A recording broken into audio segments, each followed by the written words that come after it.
13వ తారీఖు నాడు కడియన్షేర్పై అనుచిత వ్యాఖ్యలు చేయడం జరిగింది.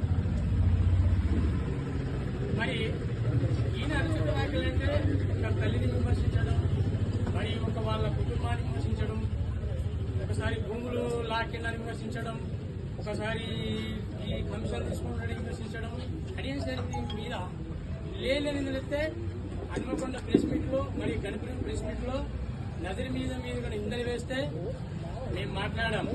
అదే కనుక కడియన్షేర్ కానీ నదిరి కానీ ఎలాంటి కనుక అన్యాయాలు అక్రమంగా పాల్పడితే మా కాంగ్రెస్ కార్యకర్తలు మొత్తం రాజీనామా చేస్తాము.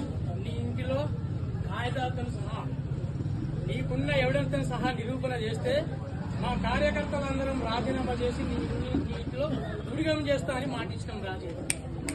అలాంటి వాడివి ఇంతవరకు కూడా మాకు నిరూపణ చేయలేదు.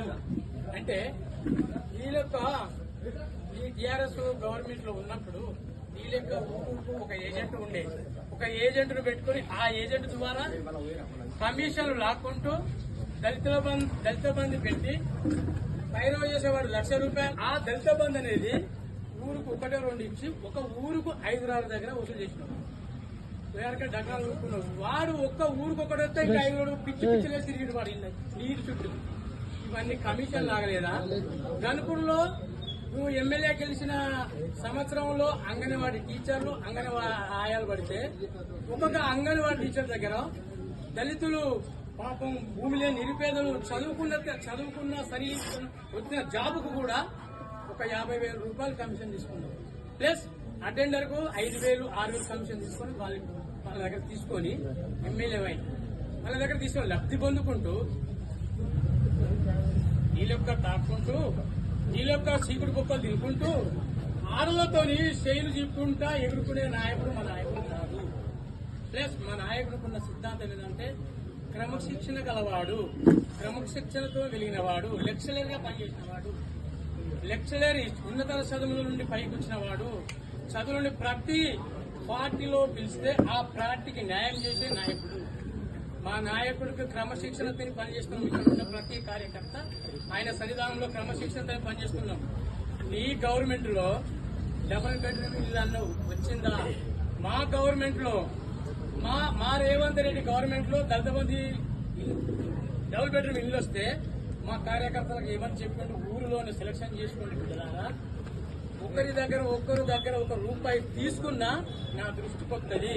నా దృష్టికి వస్తే మీ దగ్గర చివాకులు వేతలు కట్టి షటర్లు కూడా ఎత్తాడు. అంటే కట్టితే ముళ్ళు కట్టితే వాదిస్తాడు మా నాయకుడు. అంటే ఎంత శిక్షణలు పెట్టుకుంటాడు, మమ్మల్ని శిక్షణ పెట్టుకుంటాడు మా నాయకుడు.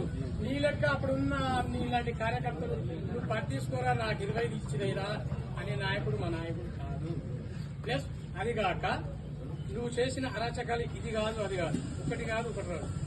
నువ్వు శాలలో అమ్మాయిని మోసం చేయలేదా? 3 నెలలు నువ్వు జైలు శిక్ష అనుభవించలేదా? నేను చేయలేదు అని అనలేదా?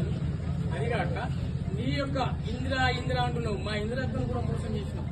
అది నాకు చేస్తూ నీదేం తిరిగిందా? నేను ఇందిరక్క వాళ్ళ భర్త చనిపోయినప్పుడు ఇందిరక్క పట్ట సార్ మీరు కరెక్ట్ రాయండి. ఇందిరక్క భర్త పేరు మీద 4 ఎకరాల భూమిని డాక్టర్ రాజయ్య పట్ట చేస్తున్నారు. నువ్వు ఎక్కడా చేయింది మోసాలు. పాపం ఒక 75 సంవత్సరాల వయసులో ఇంత హార్డ్ వర్క్ ఒక ఊరికి కుదిరి ఒక్కరోజు కూడా ఇంటికాడ ఉండడం లేదు. ఒక్కరోజు కూడా ఆయన ఆరోగ్యం మంచిగా లేకుండా తిరుగుకుంటూ ప్రజాసేవ చేసుకుంటుంటే నాకు ఎన్నికలు వస్తాయి, నేను సంకట పెడతానా, నేను దోతి కడతానా, సీఎం గోసి పెట్టి మాదిగోడు దోతి కట్టాడు, పట్టెల లెక్క దోతి కట్టి మాదిగా బుద్ధి లెక్క కాదు. మంచి సిన్సాటిగా రావాలి. చదువుకున్నాం, ఏమి ఎంబీబీఎస్ చదువుకున్నాం, పిల్లల స్పెషలిస్టు. నీకు ఎంత లిక్తగానే ఉండాలి, ఎంత మంచిగా మాట్లాడాలి. ఒక చదువుకున్న వాళ్ళ లెక్క చదువుకున్న వాళ్ళగా మాట్లాడాలి.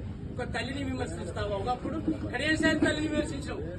ఆయన తల్లి మన తల్లి కాదా? తల్లితో సమానం కాదా? ఇది పద్ధతేనా? చదువుకున్న వాడిని చదువుకున్న సెంటెన్స్ లో మాట్లాడాలి. నువ్వు రాజకీయానికి విలువలు తేవాలి, రాజకీయ విలువలతో మాట్లాడాలి. మొత్తం కుటుంబం ఎగవాడి అంటే నీకు గొప్పలు వస్తాయి అనుకుంటావా? నాకు గొప్పలు వస్తే నాకు ఓటు పడతా. నీకు దమ్మే ధైర్యం ఉంటే నువ్వు మధ్యంతర ఎన్నికలు వస్తాయంటావు. నీకు దమ్ము ధైర్యం ఉంటే నువ్వు బీపం తెచ్చుకో. ఫస్ట్ మేము ఇస్తున్నాం, కడియన్షేర్కి మేము టికెట్ ఇస్తున్నాం మా పార్టీ తరఫున. ఒకవేళ మా స్పీకర్ గారు ఆమోదిస్తే రాజీనామా, మా సారు రాజీనామా చేస్తాడు సిద్ధంగా ఉన్నాడు. మేము గెలిపిస్తాను కూడా సిద్ధంగా ఉన్నాం. అసలు నీకు టికెట్ వస్తుందా? ఫస్ట్ నీ టీఆర్ఎస్ పార్టీలో నీ టికెట్ వస్తా, నీ బీఫామ్ వస్తా. నీకు రాదు టికెట్. నీ వేసాలని కేసీఆర్ తెలుసు. ఒకటి 7,000 కోట్ల అప్పు చేసిన ఈ గవర్నమెంట్